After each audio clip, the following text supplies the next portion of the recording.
മനസ്സും ശരീരവും തണുക്കൾ പോലെ ഒരു ഷെയ്ക്ക് കുടിച്ചാലോ? എന്നാ വരൂ, നമുക്ക് കുടിച്ച അടിപൊളി ഓറഞ്ച് ഷെയ്ക്ക്. അതിനായി എടുക്കും 2 ഓറഞ്ചുകൾ. ഈ ഓറഞ്ച് തൊലിയൊന്നും നമുക്ക് വേണ്ട കേട്ടോ. ഇനി നമുക്ക് തൊലിയൊക്കെ കളഞ്ഞ് ജ്യൂസ് എടുക്കാം. ഇതാ അടിപൊളി ഓറഞ്ച് ജ്യൂസ് റെഡിയാണ്. പക്ഷേ കഴിഞ്ഞിട്ടില്ല. നമ്മൾ ഉണ്ടാക്കാൻ വേണ്ട ഷെയ്ക്ക് അല്ലേ, അതിനായി വേണം ഫ്രീസ് ചെയ്ത 1/2 ലിറ്റർ പാൽ. ഈ പാൽ കട്ടിയിൽ ചെയ്തു ആവശ്യത്തിന് പഞ്ചസാര, എന്നിട്ടൊരു അടി അടിച്ചാ ഉണ്ടല്ലോ മിൽക്ക് ഷേക്ക് റെഡിയാണ്. ഇപ്പോഴും ഓറഞ്ച് ഷേക്ക് റെഡി ആയിട്ടില്ല കേട്ടോ. ഇപ്പൊ റെഡിയാകും.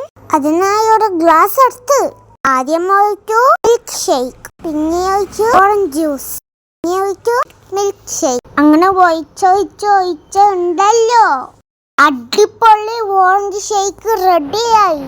ഇഷ്ടപ്പെട്ടാൽ ലൈക്ക് ചെയ്യാൻ മറക്കരുത്, സബ്സ്ക്രൈബും കൂടി ചെയ്യണേ. Thank you for watching.